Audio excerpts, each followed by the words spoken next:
Oh, hello there. I'm Bilchan. I'm Nimikung. I'm Van Chan. In this class, I'll read to all of you. Chapter 4, Section 4 of the Adventures of Sherlock Holmes.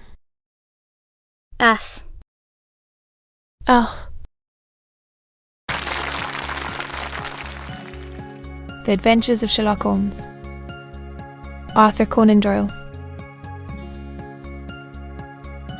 Chapter 4, Section 4.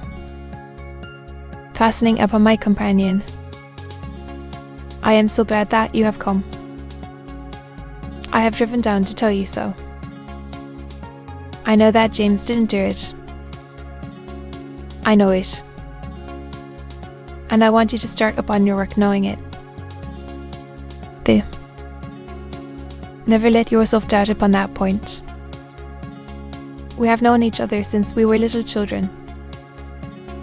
And I know his faults as no one else does. But he is too tender-hearted to hurt a fly. I hope we may clear him. Miss Turner, said Sherlock Holmes. But you have read the evidence. You have formed some conclusion. Do you not see some loophole? Some voie? There. Ah, she cried, throwing back her head and looking defiantly at Lestrade. You hear? Lestrade shrugged his shoulders.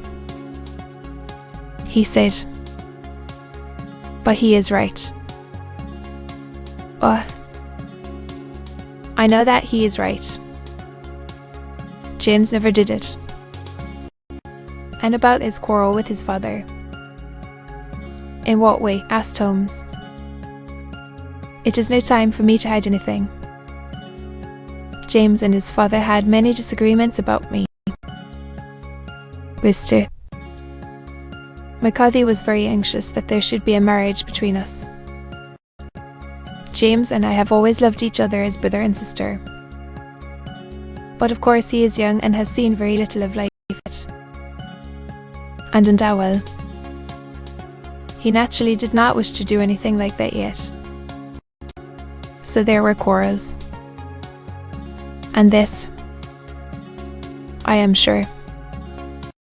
And your father? Asked Holmes. He was averse to it also. No one but Mr. As Holmes shot one of his keen, questioning glances at her. Thank you for this information, said he. Yes. Have you not heard? Poor father has never been strong for years back. But this has broken him down completely.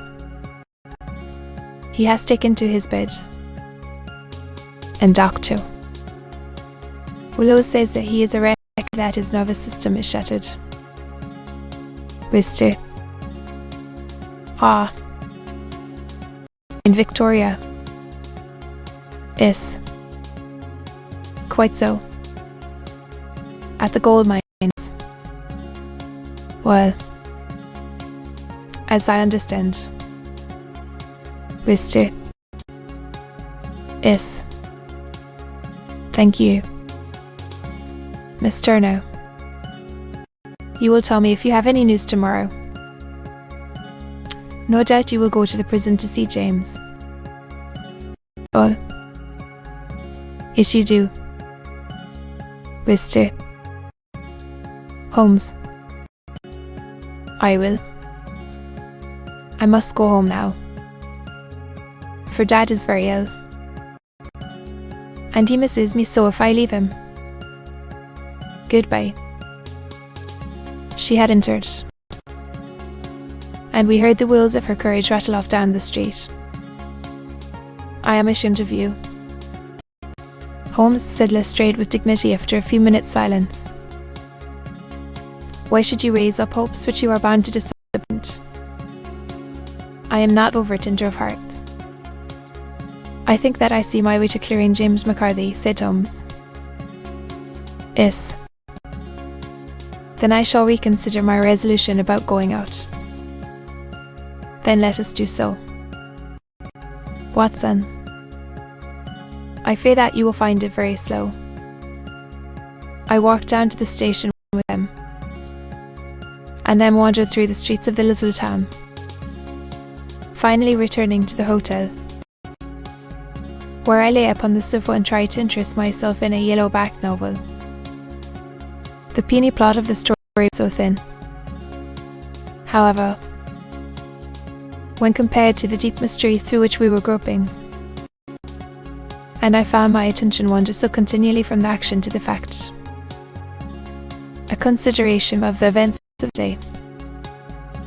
Supposing that this unhappy young man's story were absolutely true, then what hellish thing from his father, and the moment when, drawn back by screams, he rushed into the glade. It was something terrible and deadly. What could it be? Might not the nature of the injuries reveal something to my medical instincts? I rang the bell and called for the weekly county paper, which contained a verbatim account of the inquest. Blow from a blunt weapon. I marked the spot upon my own head. Clearly such a blow must have been struck from behind. That was to some extent in favour of the accused. Once in quarrelling, he was face to face with his father. Still, it did not go for very much, for the older man might have turned his back before the blow fell.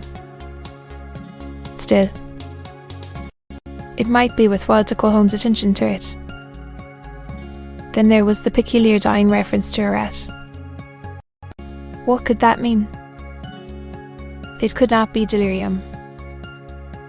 A man dying from a sudden blow does not commonly become delirious.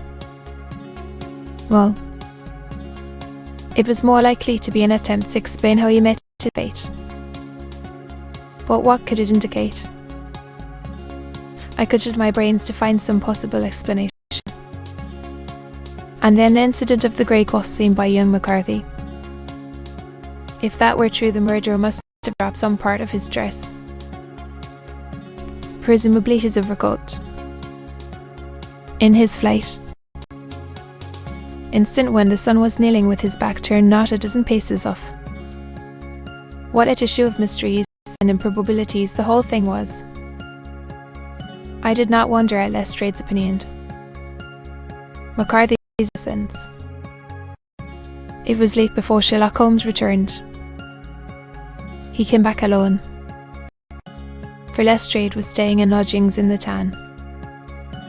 The glass still keeps very high, he remarked as he sat down. To be continued.